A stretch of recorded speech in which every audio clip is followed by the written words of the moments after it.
हाँ, good morning students. आज के वीडियो में हम आवृतबीजी पादपों में लैंगिक जनन पढ़ेंगे। आवृतबीजी पादपों में अलैंगिक जनन कंप्लीट हो चुका था, तो बढ़ते हैं आगे। लैंगिक जनन बात करते हैं। लैंगिक जनन होता क्या है, किसे कहेंगे लैंगिक जनन? जो अलैंगिक जनन था उसके अंदर तो केवल एक जनक भाग लेता है, ठीक है। जो अपना लैंगिक जनन है इसके अंदर दो जनक भाग लेंगे और दोनों ही जनक अलग अलग होंगे। एक तो स्त्रीलिंग होगा और एक पुल्लिंग होगा, ठीक है। कैसे परिभाषा बनेगी? ऐसा जनन जिसमें दो जनक भाग लेते हैं और युग्मकों का संलयन व समसूत्री तथा अर्धसूत्री दोनों विभाजन होते हैं, उसे लैंगिक जनन कहते हैं, ठीक है। ऐसा जनन जिसमें दो जनक भाग लेते हैं और युग्मकों का संलयन यानी निषेचन व समसूत्री तथा अर्धसूत्री दोनों विभाजन होते हैं, उसे लैंगिक जनन कहते हैं, ठीक है। दो जनक दोनों कैसे होंगे? अलग अलग होंगे। एक तो स्त्रीलिंग होगा और एक पुल्लिंग होगा, ठीक है। युग्मकों का संलयन क्या बोलते हैं? निषेचन, ठीक है। निषेचन किसे कहेंगे? जब नर युग्मक शुक्राणु और मादा युग्मक अंडाणु दोनों के केंद्रक मिलते हैं तो उस स्थिति को बोलते हैं निषेचन, फर्टिलाइजेशन, ठीक है। आगे समसूत्री तथा अर्धसूत्री दोनों विभाजन होते हैं, ठीक है। इसके अंदर दोनों प्रकार के विभाजन होंगे, समसूत्री भी होगा और अर्धसूत्री भी। जो अलैंगिक जनन होता है उसमें केवल कौन सा विभाजन होता? समसूत्री विभाजन, ठीक है। आगे बढ़ते हैं। बात करनी है अपन को पादपों में अलैंगिक जनन की, ठीक है। तो पादप होते हैं, उनके अंदर जो जनन होता है उसके लिए एक विशेष अंग होता है, कौन सा?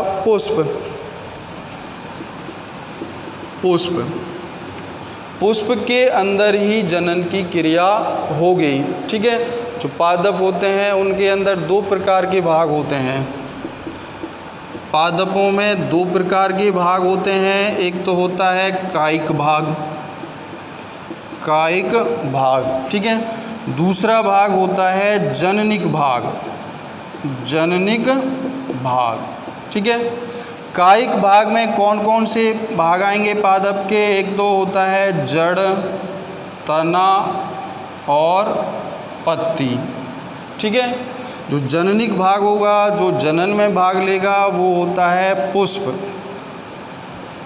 ठीक है। तो आपको याद रखना है जो पादप होते हैं उनके अंदर जो उनकी शारीरिक संरचना होती है दो प्रकार के भाग होते हैं। एक तो होता है कायिक भाग, दूसरा होता है जननिक भाग। कायिक भाग में जड़, तना और पत्ती, ठीक है। जननिक भाग में कौन सा भाग? पुष्प आता है, ठीक है। पुष्प के अंदर ही युग्मकों का निर्माण होता है। दोनों प्रकार के युग्मकों का निर्माण होगा, चाहे नर युग्मक हो या फिर मादा युग्मक, ठीक है। जो पुष्प द्विलिंगी होगा उसके अंदर तो दोनों ही बनेंगे, नर युग्मक भी और मादा युग्मक भी, ठीक है। और जो पुष्प केवल एक लिंगी होगा, देखिए पुष्पों के प्रकार की बात करें अपन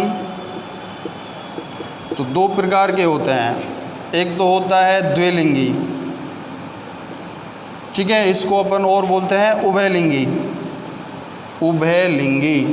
ठीक है, दूसरे होते हैं अपने एकलिंगी। नाम से ही पता चल रहा है आपको, जैसे द्विलिंगी है, दोनों लिंग उपस्थित हैं, नर लिंग भी उपस्थित होगा और मादा लिंग भी उपस्थित होगा। एक लिंगी है, एक लिंग उपस्थित होगा, एक युग्मक उपस्थित होगा, या तो नर होगा या फिर मादा होगा। बात कर रहे थे अपन पुष्प में युग्मकों का निर्माण। जो द्विलिंगी पुष्प होगा उसके अंदर तो दोनों का ही निर्माण होगा, क्योंकि दोनों जनांग उसमें उपस्थित हैं, पुंमंग भी और जयांग भी।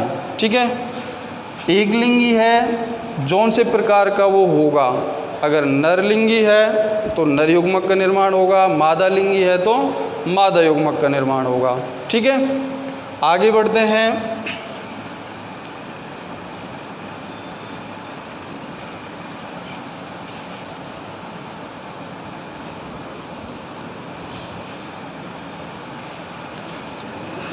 जो पादप होते हैं उनके अंदर पुष्प की संरचना,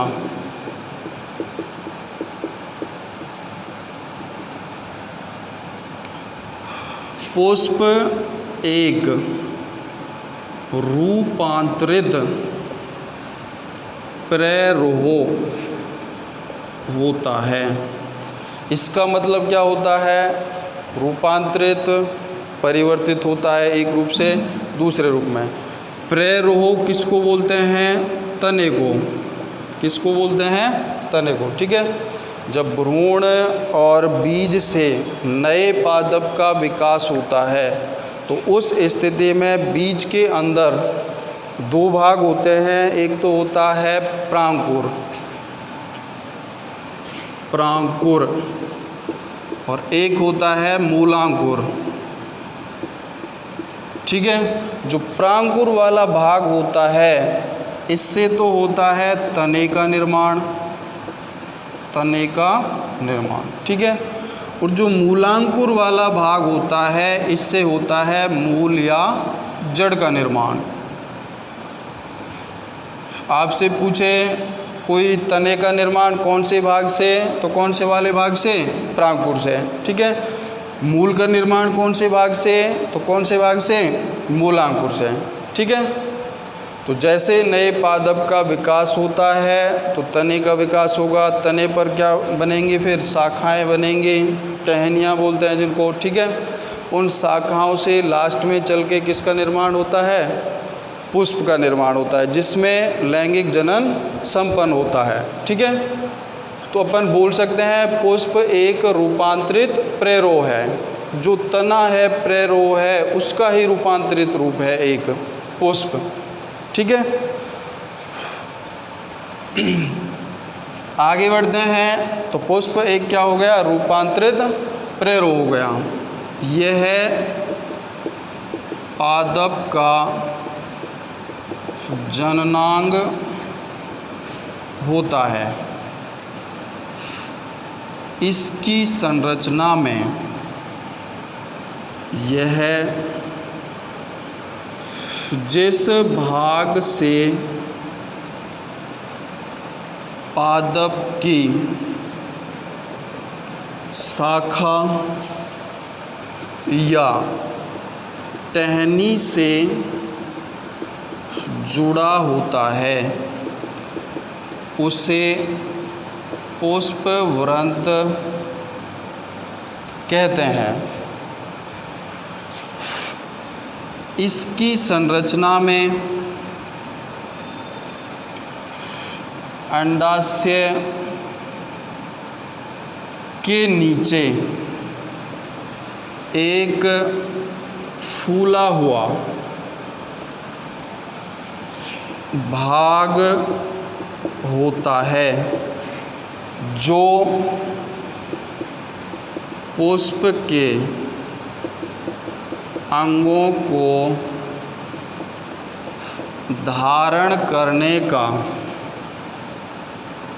कार्य करता है। उसे पुष्पासन कहते हैं। ठीक है, तो जो पुष्प होता है वो जिस संरचना से पादप की किसी शाखा या टहनी से जुड़ा होता है उसे क्या बोलेंगे अपन? पुष्प वृंत। ठीक है। और पुष्प की संरचना में जो अंडाशय के नीचे एक फूला हुआ भाग होगा उसको क्या बोलेंगे? पुष्पासन। ठीक है। या फिर आपसे पूछे कोई पुष्पासन क्या होता है, तो पुष्प के अंगों को जो भाग धारण करता है उसे ही क्या बोलेंगे? पुष्पासन बोलेंगे। ठीक है। चित्र बनाएंगे आगे।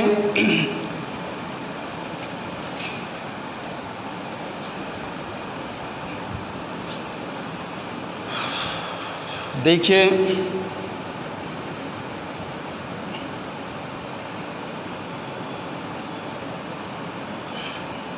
इस तरह से आगे बढ़ना है। ठीक है। फिर ये वाला जो भाग है ऊपर, इसको बोलते हैं वर्तिकाग्र। क्या बोलेंगे? वर्तिकाग्र। ठीक है। ये वाला जो भाग है इसको बोलते हैं वर्तिका। ठीक है। ये वाला जो भाग है इसको बोलते हैं अंडाशय। क्या बोलेंगे? अंडाशय। ठीक है। आगे इसमें नीचे इस तरह से संरचनाएं निकली हुई मिलेंगी आपको, इस तरह से।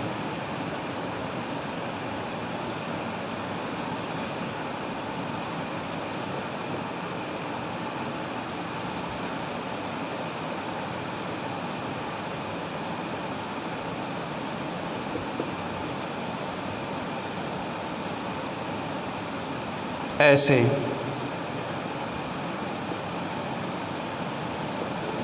ठीक। जो लास्ट वाला ये भाग है ये किसी शाखा या टहनी से जुड़ा हुआ होगा, तो अभी आपको बताया है इसको बोलते हैं पुष्प वृंत। ठीक है। इसके ऊपर ये जो फूला हुआ भाग है ये, इसको बोलेंगे पुष्पासन। क्या बोलेंगे? पुष्पासन। ठीक है।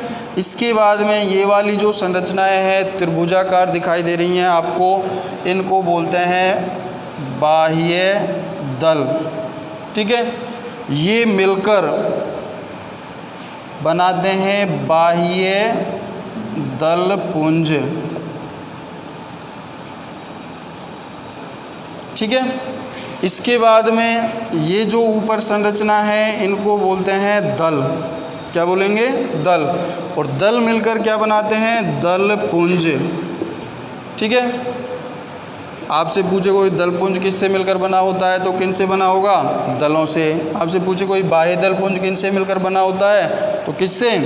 बाह्य दल से। ठीक है। आगे बात करते हैं, ये होता है परागकोश। ठीक है।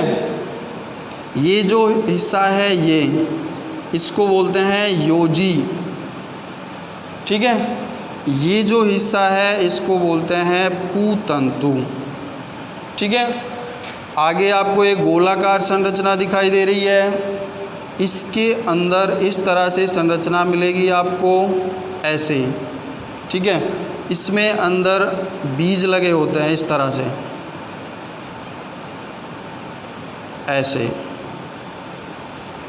तो ये जो संरचनाएं हैं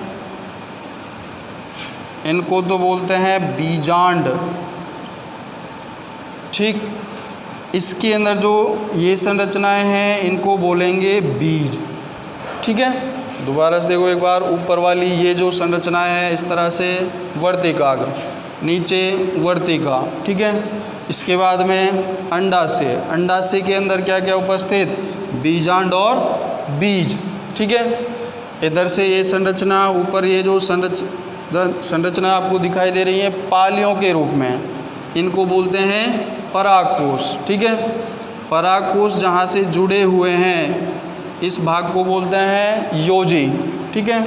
इसके बाद में ये जो धागे नुमा संरचना आपको दिखाई दे रही है, ठीक है, जो परागकोशों को किससे जोड़े रखती है?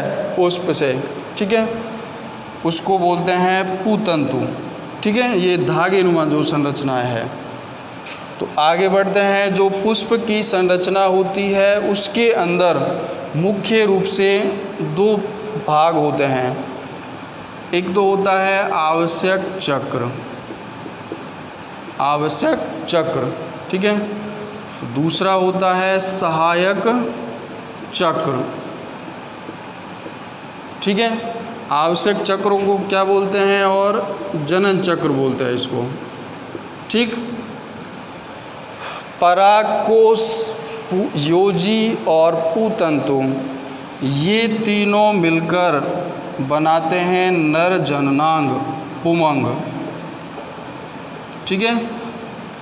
पुष्प का जो पुमंग वाला भाग होता है उसको क्या बोलते हैं? नर जननांग, नर जननांग,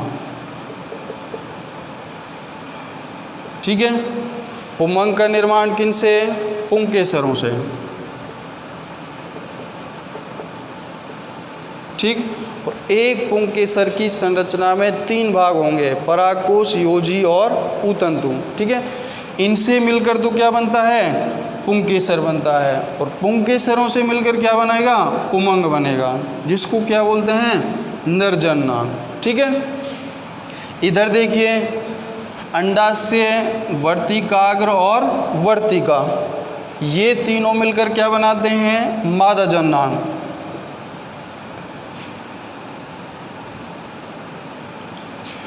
मादा जननांग, ठीक है। मादा जननांग किसको बोलते हैं? जयांग को। उसी तरह से इसकी जो एकलक इकाई होगी, जो जयांग का निर्माण होगा स्त्री केसरों से, स्त्री केसर। स्त्री केसर को और अपन बोलते हैं अंडप, ठीक। तो जयांग का निर्माण किन से मिलकर होगा? स्त्री केसर से। स्त्री केसर और क्या बोलते हैं स्त्री केसर को? अंडप, ठीक है। एक स्त्री केसर के अंदर कौन कौन से भाग होंगे? एक तो होगा वर्तिका, दूसरा होगा वर्तिकाग्र, दूसरा होगा वर्तिका, और तीसरा होगा अंडाशय। अंडाशय के अंदर क्या क्या उपस्थित होगा? एक तो बीजांड उपस्थित होगा और एक बीज उपस्थित होगा, ठीक है।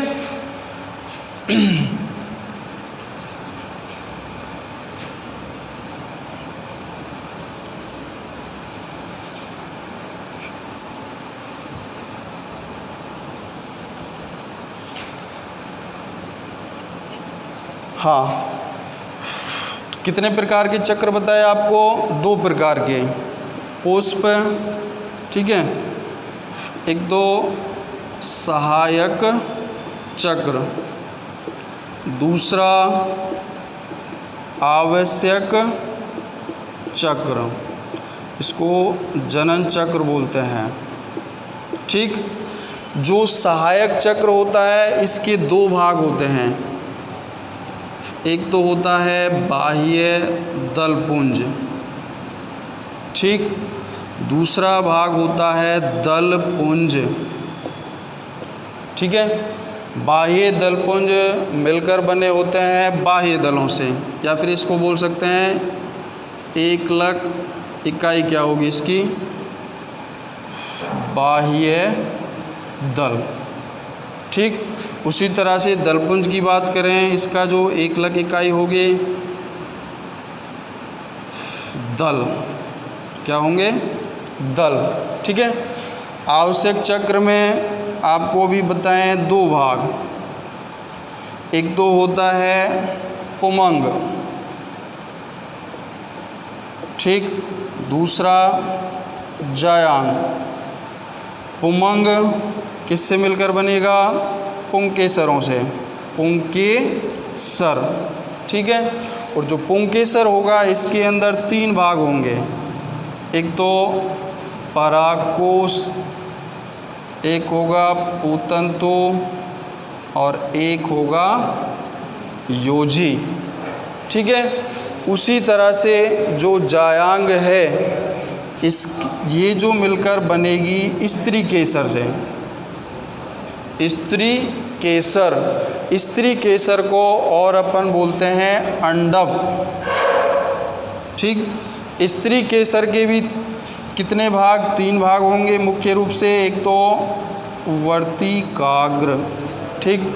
और एक होता है वर्तिका, ठीक है। तीसरा भाग होता है अंडाशय। तो जो पुष्प होता है उसके अंदर दो प्रकार के चक्र होंगे, एक तो सहायक चक्र होगा और दूसरा आवश्यक चक्र होगा, ठीक है। सहायक चक्र पुष्प की सुरक्षा का कार्य करता है। जो सहायक चक्र होता है दो भाग होते हैं उसके अंदर, बाह्य दलपुंज और दलपुंज, ठीक है। दूसरा जो चक्र होता है आवश्यक चक्र होता है, इसको अपन बोलते हैं जनन चक्र। आवश्यक चक्र में दो भाग होते हैं, पुमंग और दूसरा जयांग, ठीक है। पुमंग पुष्प का कौन सा जननांग होता है? नर जननांग, ठीक है। जयांग पुष्प का कौन सा जननांग होता है? मादा जननांग। पुमंग किन से मिलकर बना होता है? पुंकेसरों से। पुंकेसर में कितने भाग होते हैं? 3 भाग, परागकोश, पूतंतु और योजी, ठीक है। जयांग किन से मिलकर बना होता है? स्त्री केसर से। स्त्री केसर को और क्या बोलते हैं? अंडक, ठीक है। स्त्री केसर में भी कितने भाग मुख्य रूप से? 3 भाग। एक तो होता है वर्तिकाग्र और एक होता है वर्तिका और तीसरा भाग अंडाशय, ठीक है। आगे हम नेक्स्ट वीडियो में पढ़ेंगे। Thank you.